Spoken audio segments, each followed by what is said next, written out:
Amma idza mabtalahu faqadara alaihi rizqahu fayaqulu rabbi ahanan.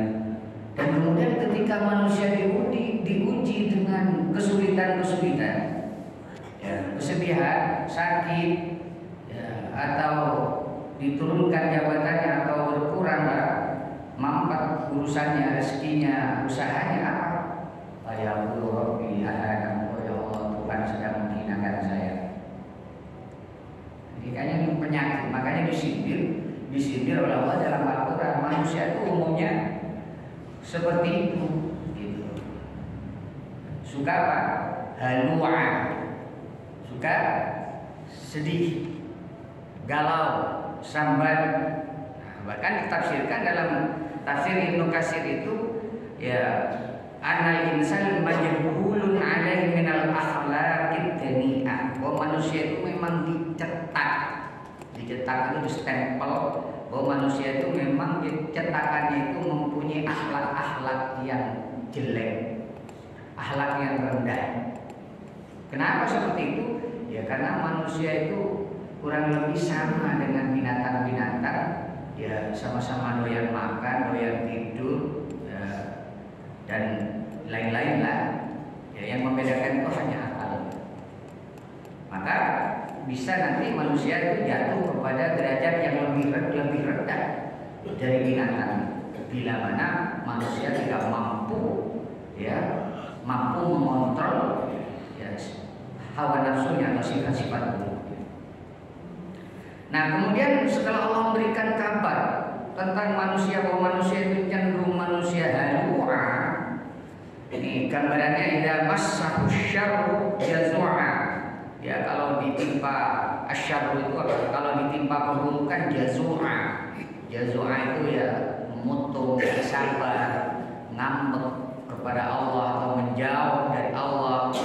Bahkan Allah diceritakan digibain kemana-mana. Kesusahannya diceritain ke orang-orang. Ya, kan biasa begitu. Termasuk yang kena sakit apa biasanya kan keluarganya kena sakit diceritain semua penderitaannya kepada orang lain. Ya, masa Allah digibain? Kan yang memberikan penyakit, memberikan masalah itu sama Allah. Mengapa harus diceritakan kepada makhluk? Itu sama dengan gibain Allah. Gak rela, gak ridho dengan apa? Qadar-qadarnya. Itu yang disebut. Namun apa? Wa idza masahul khairu manu'a, kalau dia dikasih kebaikan, diberikan kebaikan, dia manusia itu manu'a itu cenderung bakhil, manu'a itu dia nggak mau berbuat baik atau dia menghindari atau menjauhi dari kebaikan, gitu. Sombong, takabur, ujub, manu'a itu pecicilan, petentengan. Nah itu seperti itulah gambarannya manu'a. Itu gambaran manusia yang apa? Halu'a itu seperti itu. Gitu. Nah, kemudian kenapa yang menyebabkan? Sekarang pertanyaan, kenapa yang manusia kok bisa halu'a itu? Suka galau, suka sedih, suka sambat, suka nggak terima dengan qadar-qadarnya Allah tadi. Nah ini ternyata orang ulama merumuskan alasan pertama itu adalah adamul ma'rifatillah, kurangnya ma'rifat, pengetahuan manusia itu terhadap Allah. Itu yang menyebabkan manusia galau, sedih, ya, tidak terima dengan apa segala kondisi, segala keadaan yang ada di dunia ini. Kenapa? Karena kurangnya pengenalan manusia itu kepada Allah, kurang sempurna. Nah, mengapa begitu? Ya karena seandainya manusia itu mengenal Tuhannya dengan baik, mengenal asma'nya, sifatnya, afalnya, nama misalnya 99 bisa diketahui, dipahami dengan baik, sifat-sifat 20 itu bisa dikuasai dengan baik, maka insya Allah manusia itu tidak akan apa? Tadi tidak akan halu'a, tidak akan manu'a, tidak akan galau, tidak akan sedih, tidak akan apa? Berkeluh kesah. Ini alasan yang pertama karena manusia kurang pengenalannya kepada Allah itu bisa dibuktikan misalnya gini. Kita ini mengenal Allah itu hanya separuh-separuh. Bahkan nggak sampai separuh, mungkin hanya ya seperempatnya lah. Contohnya begini. Kita banyak memanggil nama Allah itu dengan sifat-sifat jamaliyahnya, sifat-sifat yang baik-baik saja. Contohnya misalnya begini. Kalau kita butuh Allah yang kita panggil apa? Ya Rahman, Ya Rahim, dan Ya Maha Pengasih, Maha Penyayang. Kalau kita ingin tambahan rezeki dari Allah, apa yang disebut? Ya Razzaq, wahai Zat yang Maha Pemberi rezeki. Ya Fattah, Zat yang Maha Pembuka, bisa membuka keadaan, gitu kan, yang bisa membukakan pintu-pintu kebaikan. Ya Wani, Zat yang kaya, wal Muni, yang bisa mengkayakan, kan gitu kan? Ya Hanan, Ya Manan, Zat yang Maha Pemberi nikmat. Dan berarti kita mengenal Allah itu hanya pada yang baik-baik, kan gitu. Makanya kalau ada orang yang berdoa tentang rezeki itu paling kompak, paling kencang aminnya. Karena kita itu hanya mengenal sifat-sifat Allah yang baik. Tapi ketika Allah datang memperkenalkan dirinya dengan sifat-sifatnya yang kurang bersahabat dengan diri manusia, misalnya ya Allah, ya Jalal, ya Mudil, Zat yang Maha Memaksa, yang bisa menghinakan, yang bisa menggenggam, membuat manusia sempit, membuat manusia mati. Rata-rata manusia tidak terima, kan gitu. Jadi maunya Allah itu memperkenalkan dirinya dengan apa? Sifat-sifat yang baik saja. Kalau Allah memperkenalkan dirinya dengan sifat yang seram, yang berkuasa, yang bisa memaksa, ya, yang bisa menyeret manusia dengan rantai-rantai musibah supaya dia kembali kepada Allah, dia nggak terima. Dia halu'ah. Ini adalah penyakit manusia. Jadi penyebab manusia halu'ah, ya, galau itu kenapa? Satu, kurang pengenalannya kepada Allah dengan baik, dengan sempurna. Dia tidak mengenal hukum-hukum Allah, tidak mengenal qada-qadarnya, tidak mengenal apa ketentuan qada dan qadarnya, gitu. Sehingga dia ketika kena musibah dia nggak sabar menghadapinya. Kalau dikasih apa nikmat, tidak mau syukur, bahkan manu'ah tadi, ya cenderung pelit, kikir, bahkan mengklaim semua yang didapat itu adalah bagian dari usaha dan kerja keras dirinya. Jadi sudah bertentangan ini dengan akidah tauhid. Itu yang pertama. Jadi penyebab manusia berkeluh kesah halu'ah itu salah satu kurangnya pengenalan terhadap Allah. Ini nanti panjang pembahasannya tentang mengenal zat, mengenal asma, mengenal sifat. Ya umumnya kita itu pengenalannya hanya sedikit saja. Ya, terutama pengen kenal yang baik-baik saja. Gitu ya. Padahal anak kita, cucu kita itu hafal nama-nama Allah 99 nama. Dan kita yang sudah tua ini paling hafal Asmaul Husna berapa sih? Hah? Hafalnya berapa? 10? 5? 9. Wah, hafalnya 99. Tapi urutannya nggak hafal. Kalah malu kita sama cucu kita, sesuai. Ini manusia tuh ngaku kenal Allah tapi nama-nama Allah 99 aja nggak hafal. Itu gimana coba? Kalah sama cucu kita, kan diajak lomba sama cucunya. Ya Allah. Itu makanya manusia itu apa? Ya halu'ah. Nah, kedua, kenapa manusia halu'ah? Dia nggak mengenal dirinya. Nggak mengenal dirinya dengan baik, siapa dirinya itu. Sehingga para ulama berkata, man arafa nafsa faqad arafa rabbah. Barang siapa yang mengenal dirinya, maka apa? Dia akan mengenal Tuhan. Nah, orang yang mengenal dirinya dengan baik akan dia kenal Tuhannya. Kemudian dia nanti apa? Kalau sudah kenal Tuhannya, dia akan tenang, akan ridho terhadap apa yang diberikan, didatangkan oleh Tuhannya kepadanya dalam hidup.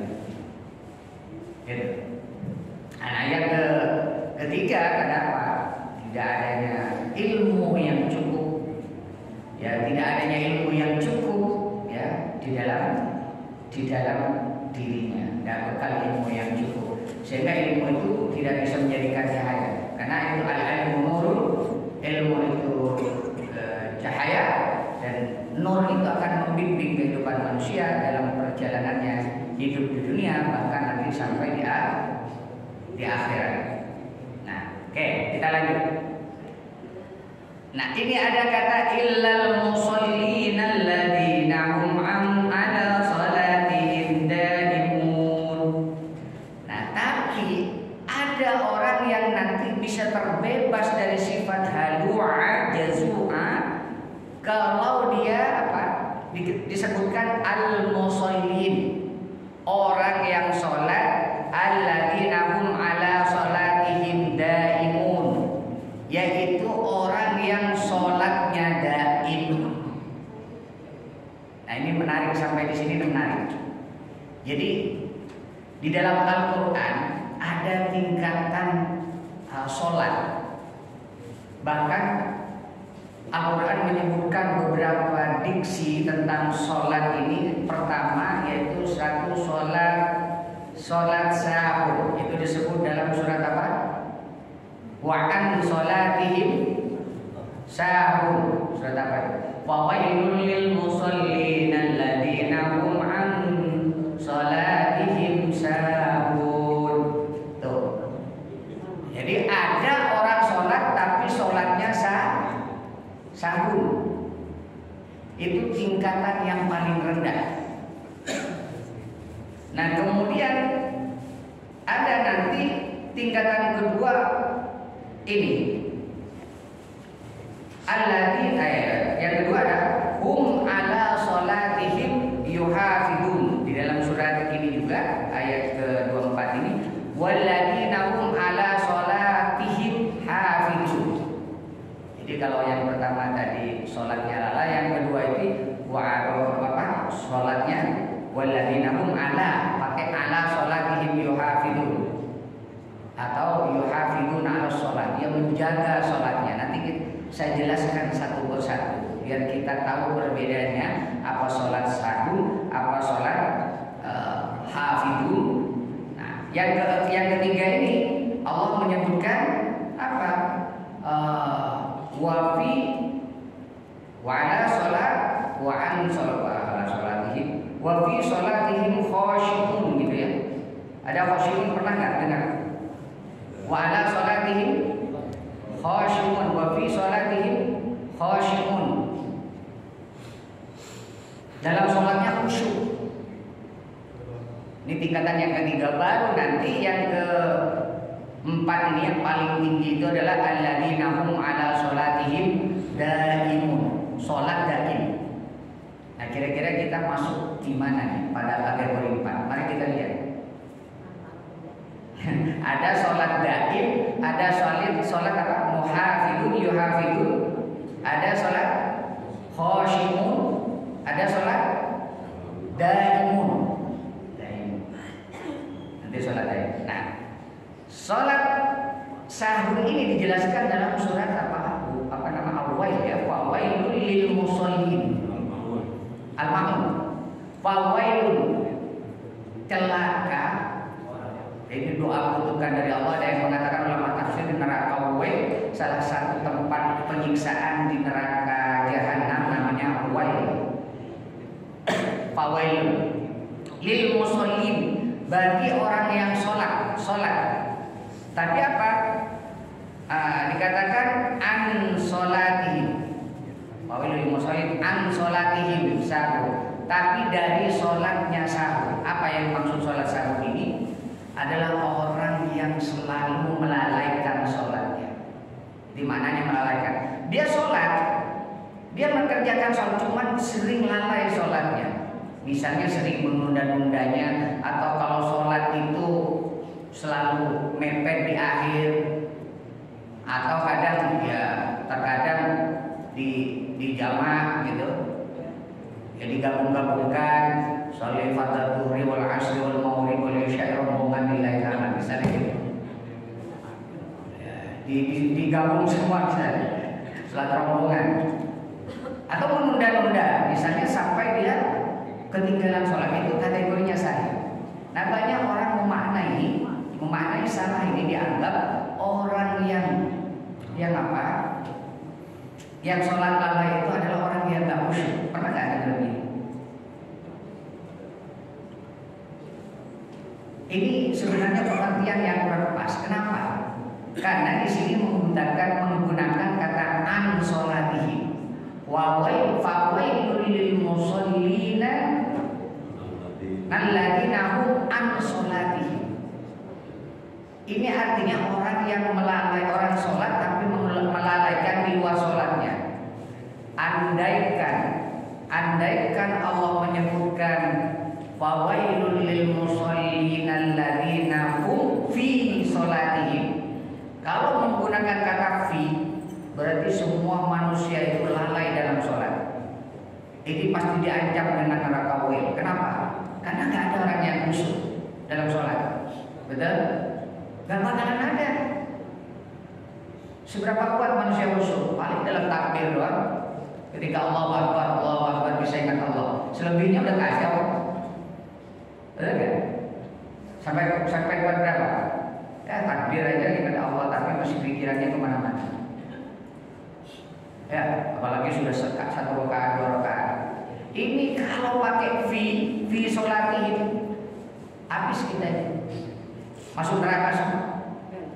Untung Allah pakai an sholatihim. An sholat itu berarti dari sholat yang jauh dari sholat, artinya menjauhi sholat. Termasuk orang yang dia percaya, meyakini sholat itu wajib, tapi dia nggak melaksanakannya. Itu masuk kategori an sholatihim. Ya, meninggalkan sholat dengan sengaja. Kalau udzur maka apa? Itu ya. Nah ini kategori apa namanya? Yang pertama sholat sahur, sholat yang lalai, tingkatan sholat yang paling rendah. Baru nanti di atasnya apa? Walladzina hum ala sholatihim hafidun. Dia menjaga sholatnya itu tepat pada waktu.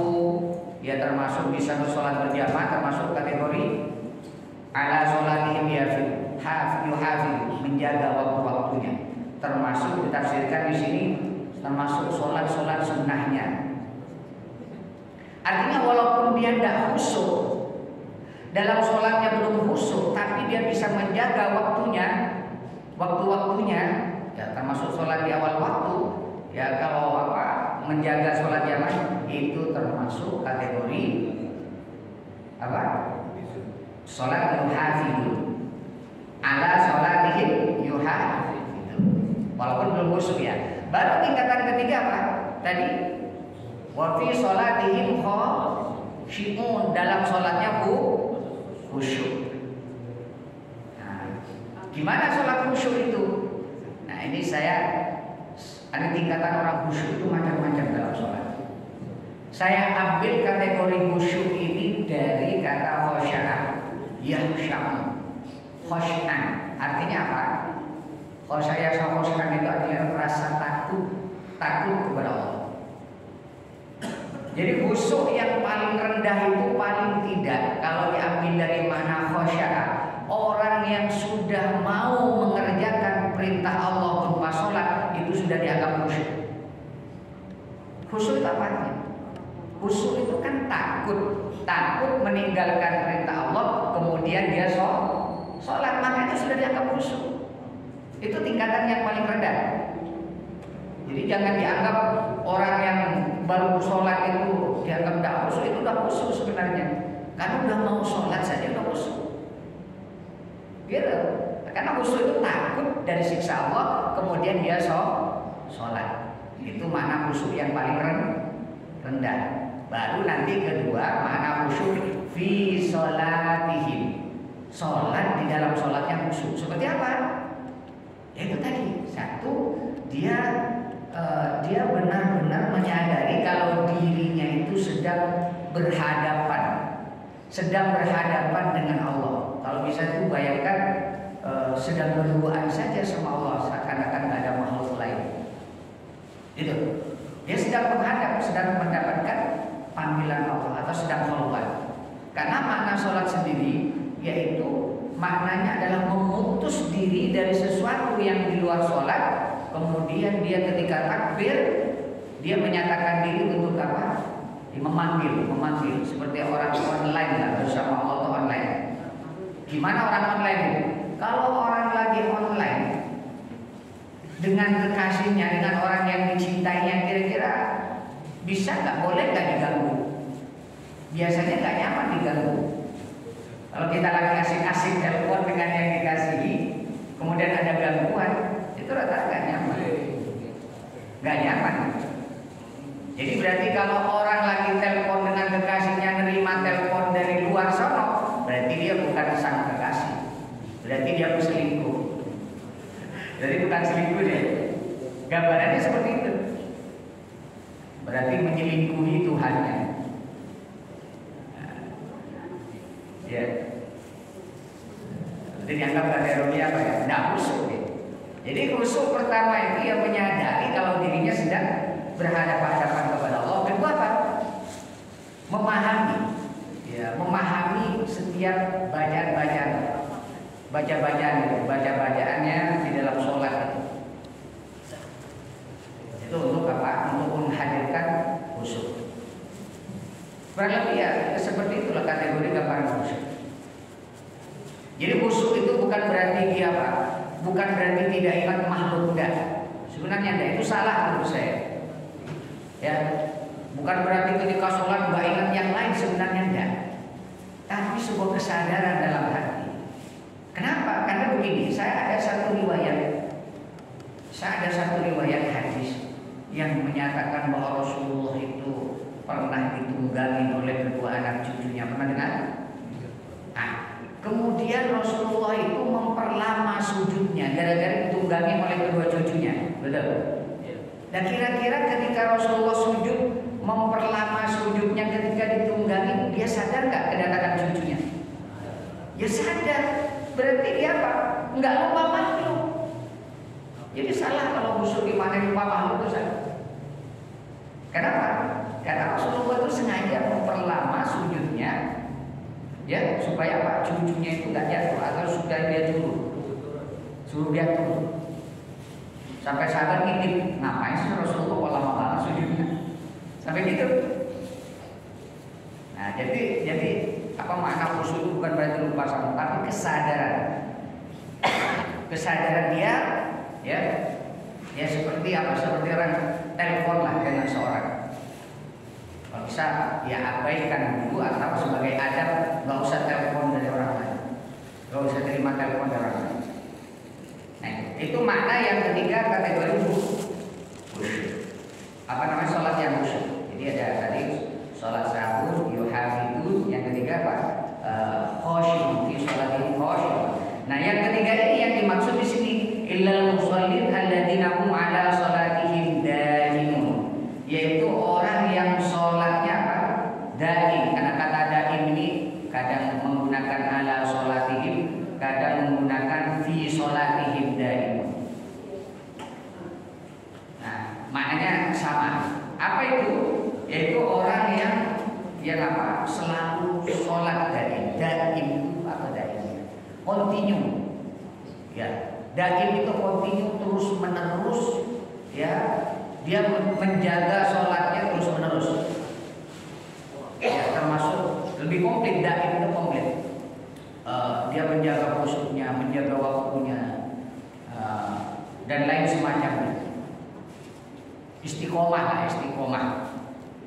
Nah, ini kata daim. Tapi ada apa? Satu penjelasan yang apa? Yang agak menarik ini, bahwa sholat daim itu ya adalah sholat yang apa? Yang dibawa nilai-nilai sholat yang dibawa keluar sholat. Apa sih sesuatu nilai yang ada dalam sholat? Misalnya takbir. Takbir itu ya, karena salah satu definisi sholat itu hendaknya memulai takbir dengan takbir, dan kedua mengakhiri dengan salam. Hanya itu definisi sholat. Jadi ketika takbir apa? Ya, ketika kita takbir, yaitu tidak mengagungkan Allah. Nah, orang yang sholat daim itu tidak hanya mengagungkan Allah di dalam sholatnya, tapi juga di luar sholatnya. Bagaimana dia mengagungkan Allah dalam kehidupan kesehariannya? Kalau orang benar mengagungkan Allah ya di luar sholatnya, maka tentu dia akan takdim, akan patuh manut kepada perintah Tuhannya dan nggak mau melanggar perintahnya, melanggar larangannya. Itu kategori orang yang sholat daim. Jadi sholatnya kebawa terus-menerus di luar sholat. Nilai-nilai sholatnya termasuk nilai salam. Assalamualaikum, kanan kiri itu apa? Ya, dia memberikan kedamaian ya, kesejahteraan, atau ya mendoakan kebaikan-kebaikan. Itu bagian nilai-nilai sholat daim yang harus dilakukan di luar sholat. Selalu bersikap damai, memberikan kedamaian, kesejahteraan, membantu manusia, mempunyai empati kepada penderitaan manusia. Itu adalah bagian dari salam, aplikasi salam di dalam sholat sampai keluar sholat. Itu kategori daripada sholat daim. Nah, jangan nanti ada yang liar sok juga, ada yang offset menafsirkan sholat daim itu misalnya, oh karena sholat daim itu hanya mengingat Allah. Ya, ada yang menafsirkan begini, aqimis sholat lidzikri, tegakkan sholat dalam rangka mengingat aku. Oh kalau begitu aku sholat daim udah cukup ingat Allah, nggak pakai sholat rukuk sujud. Nah itu bukan sholat daim. Ya, kalau hanya zikir kepada Allah, ingat kepada Allah, tapi nggak sujud, nggak rukuk, itu penafsiran jalan lain, bukan tafsir jalan lain, tapi menggunakan tafsir jalan lain, gitu ya. Jangan diikuti. Makanya kalau orang ngaji itu harus ngaji yang punya sanad, ya, sanad mengajarkan tafsir, mengajarkan fikih dan lain, biar nggak sesat. Karena orang kalau menafsirkan Al-Quran secara tekstual itu bisa sesat. Contoh saya sering ikutin begini. Fa'amma man saqulat mawazinuhu fahuwa fi 'ishatin radiyah. Fa'amma maka adapun orang man saqulat yang berat. Apa yang berat? Mawazinuhu, timbangannya man. Berarti hukumnya kembali ke man. Berarti kalau diartikan secara tekstual, orang yang berat timbangannya atau gemuk, fahuwa fi 'ishatin radiyah, dia masuk surga. Berarti Pak siapa beliau yang samping yang dulu ini masuk surga walaupun nggak sholat. Karena man saqulat mawazinu, di situ nggak ada kata amal secara tekstual, nggak ada secara amal, timbangan amal nggak ada. Ada kata berat amalnya itu dalam tafsir. Kalau secara tekstual mau ditinjau dari sudut bahasa itu berat timbangannya, berarti orang yang gemuk masuk surga. Fa'amma man khaffat mawazinu, kalau enteng timbangannya, maka apa? Fa'umuhu hawiyah, maka dia masuk neraka. Gak enak banget ya yang gemuk itu makan tidur masuk surga. Jadi Pak Dayat masuk neraka karena kurus kering, kan gitu. Nah ini makanya tafsir tekstual kalau nggak belajar kalau menggunakan hanya terjemah atau teks bisa sesat. Gitu ya. Oke. Kayaknya udah habis. Ya udah, cukup. Udah habis ya. Enggak berasa. Kalau ada pertanyaan silakan sebelum ditutup. Ini Ustaz. Ya. Assalamualaikum warahmatullahi wabarakatuh. Waalaikumsalam. Panjang diceritakan oleh Ustaz. Memang betul.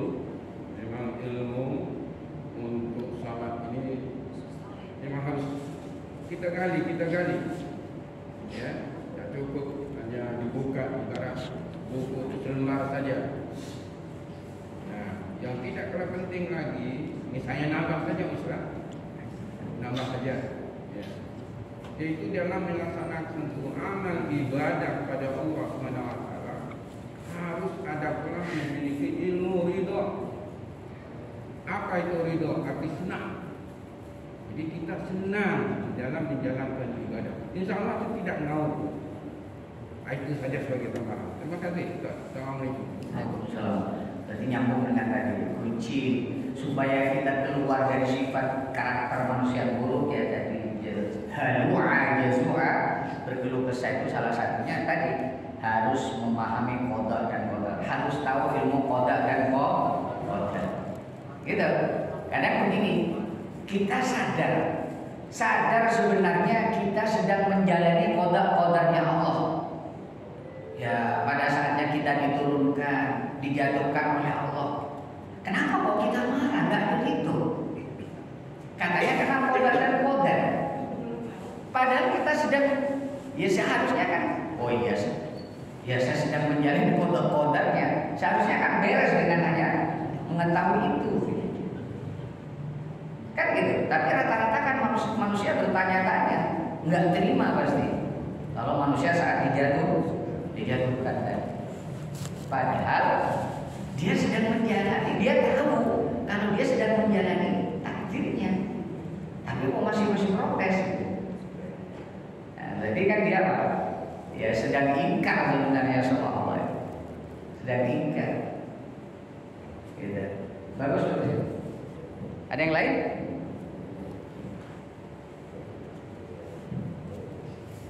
Jadi udah sholatnya yang mana? Gaib semua, khusyuk semua, apa sudah lewat semuanya?